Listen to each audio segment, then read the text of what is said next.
there, the purpose of this video is for me to go over the Curriculum Shared Drive organization conventions. So in case you have a little bit of extra time today during Design Lab time, or in the future, you can take a minute and reorganize your curriculum drive. It's been a really long time since we've talked about this, so hopefully this serves as a quick review for you. So right now, as you can see, I'm in the middle school curriculum world language shared drive. So that entire department shares one curriculum drive.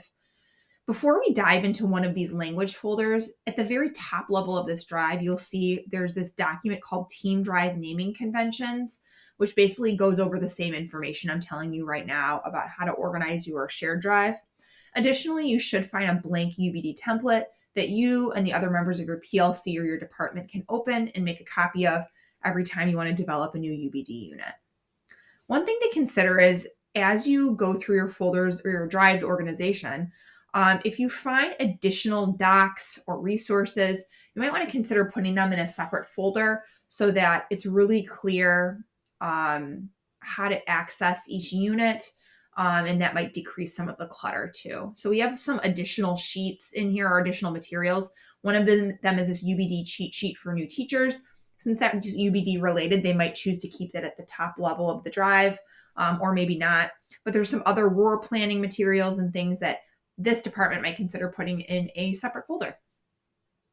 So let's dive into one of these language folders so that you can see how each course and how each unit might be organized. So I'm going to dive into this German folder right here. And at this level, for this discipline, for German, we would then continue to separate it out or have subfolders by course. So we have a German 7 course folder right here and a German 1 course folder right here. And then within them, we would have our unit folders as well. I'm just going to switch the view really quickly so you can see things a little bit easier. So I'm going to click into this German 1 folder. So we can then see, once we get into the course folders, we can find our unit folders. So as you can see, there are several unit folders that are all labeled numerically in the order of the unit in which it's taught during the year. And then each unit has a clear name as well. So let's now dive into one of these unit folders to see how the subfolders within it are organized even more. So let's get into this unit 1. Click it open. And for each unit, you should have 3 subfolders. So we've got our unit 1 template and goals. Number 2 is our unit common assessments with rubrics. And number 3 is our unit lessons, activities, and materials. So it kind of mirrors the structure of the UBD template. This first part has our template with our goals in it, just like how stage 1 of the UBD template focuses on our learning goals. Then our second folder has our common assessments and rubrics, much like how stage 2 of the UBD template focuses on evidence of learning, our assessments. And then finally, the third folder houses materials related to our unit lessons, activities, and materials, just like stage 3 of the UBD template focuses on our learning plan and how we might teach to help students achieve understanding. So I'm going to first dive into this number 1 folder where we house our unit template and goals.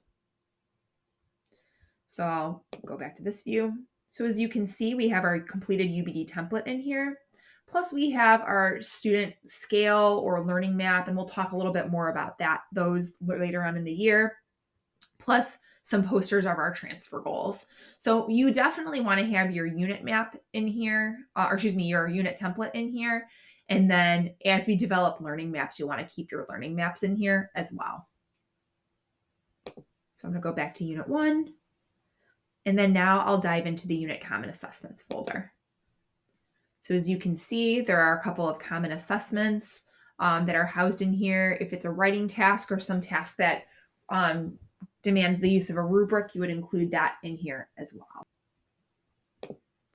Then finally, the third folder are these unit lessons and activities. I'll click that open, and this teacher or this PLC has their folders. They have subfolders within here for the different lessons and activities, but this is where you would house those materials.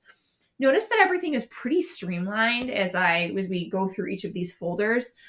This might be a good time today for you to go through and your materials to see, do you need to get rid of anything or do you need to reorganize anything, so that say you get a new teacher into your department or PLC, or say your program grows even more, So you want to make it so any new teacher can dive into these folders and follow the naming conventions um, with ease of access to everything. Hopefully this was helpful. Feel free to reach out if you have any additional questions, and happy organizing.